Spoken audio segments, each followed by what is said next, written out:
अस्सलाम वालेकुम जी, मैं तुहाडा मेज़बान डॉक्टर इफ्तिखार। जिस तरह तुसीं जाणदे हो, हर रोज़ मैं तुहाडे वास्ते नवीं तो नवां जानवर लियावन दी कोशिश करना। इसे तरह ही अज मैं एक ऊँट हैगा मेरे इलाके च सी, मेरे कोले ही खड़ा सी। असीं इस टाइम रंग छाड़े दे बिल्कुल नाल खड़े हैगे आ। उत्थे ऊँट सी, भाई होरें ने मैनूं 2-3 वारी आख्या, इन्हां ने मैनूं रिक्वेस्ट कीती, बेचारे माड़े जे बंदे आए ने। मैं आख्या ठीक है यार, तुहाडे ऊँट दी भी वीडियो बना लवांगे। पहले तुहानूं ऊँट सारा इंदा दिखा लईए, अग्गों पिछों, फिर आपां इंदी उम्र पुछांगे भी किन्नी उम्र है, की हिसाब है, की किताब है, मूँह दे विचों किवें, किन्ने चिर दा ये दोंदा हुंदा है, सारियां गल्लां इहदे तो पुछांगे। माशाअल्लाह बड़ा शरीफ हैगा ते किवें मर्जी इहनूं फड़ी जो, हत्थ लाई जो, ये बिल्कुल नहीं हलदा। मैं तो इहदे वास्ते एक अजनबी बंदा हैगा, मैं भी इहनूं ना, यानी कि ये नहीं हैगा भी ये कोई चक चुक मारे दा या कोई इहो जिहा चुक, बिल्कुल शरीफ हैगा। ते मेरा कद तकरीबन हैगा 5 फुट 6 इंच ते मैं देखो मेरा हत्थ नहीं पहुँचता पिया, मेरे हत्थ तो भी उच्चा है। माशाअल्लाह इनका रंग बड़ा अच्छा है। अगों पिछों सारा तुहानूं दिखाने आ। उस तो बाद आपां मालक तो सारियां गल्लां पुछांगे भी इंदा की रेट मंगते ने, की गल है, इंदा केड़ा पेशाब वाला सिस्टम है, उनका थोड़ा जिहा बैक सिस्टम वो भी तुसीं देख लो, पेशाब कर रहा है। ये अल्लाह ताला दा एक निज़ाम है। इस तरह ही ये हमला भी जानवर नूं इसी तरह ही करता है।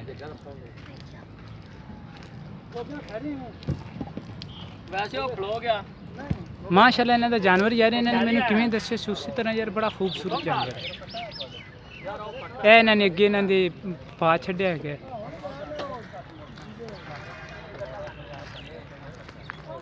नाल इन्हां दी रजवाया चली जांदा है, चाल हैगी बिल्कुल रंग छाड़े दे उत्ते खड़े हैगे ने। आपां हुण जरा इहदे मालक नाल गलबात करिए भी इंदा की लैंदे ने, की डिमांड है, की उम्र है, की हिसाब है, की किताब है।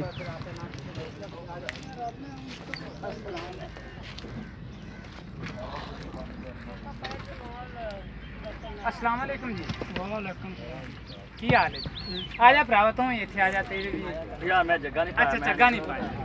ये भरावा, ये तेरे ऊँट दी कितनी उम्र है? ये जी चौका है। ये पूरा थोड़ा जिहा इत्थे नेड़े हो, मूँह दे विचों, मूँह च चौका है, मूँह दे विचों चौका है। कितनी उम्र है? 6 साल तो 6.5 हो सकदी, बाद नहीं। किन्ने चिर दा दोंदा हुंदा? 5 साल। 5 साल दा दोंदा हुंदा है। इंदी उम्र 6 साल। ये मूँह दे विचों चौगा है।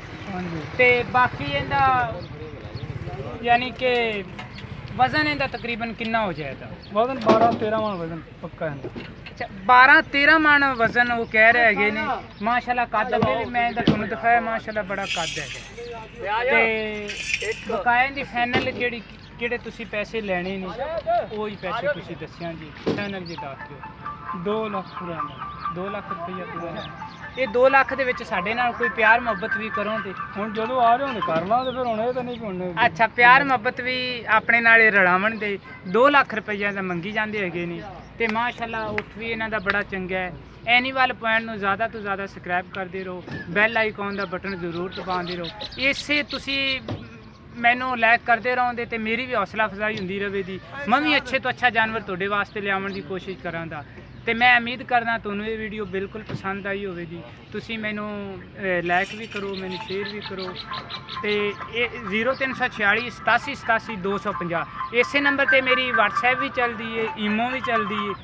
तो तुसीं साडे नाल राबता कर सकते जे। बाकी रहा मसला ये भी कुछ बंदे जेलम चो हैगे ने, मैनू फोन आ रहा सी, एक भाई पिंडी तो बोल रहा सी, वो यार एडा इशू नहीं हैगा। अगर जानवर तुसीं कुरबानी तो 2 दिन पहले आखो, 1 दिन पहले आखो, हुण आखो, असीं डिलीवरी तुहानूं उत्थे मौजूद देवांगे। लाहौर मंगवा रहा या कोई कराची मंगवा रहा, सानूं इस गल नाल नहीं हैगी। तुसीं साडे नाल राबता करो, असीं बिल्कुल तुहाडा जानवर तुहानूं उत्थे पहुँचावांगे। तो एक दफ़ा तुहानूं ये दोबारा दिखा दईए। माशाअल्लाह इन्हां दा जानवर इन्हां ने मैनूं जिस तरह इन्हां ने मैनूं दस्सिया सी उस तरह एनीमल पॉइंट RF वाले तो तुहानूं अच्छे तो अच्छे जानवर लियावन की कोशिश करांगे। कुरबानी तक हुण तुहानूं बच्चे बकरे इंशाअल्लाह आपां वीडियो पांदे रवांगे। पाकिस्तान जिंदाबाद।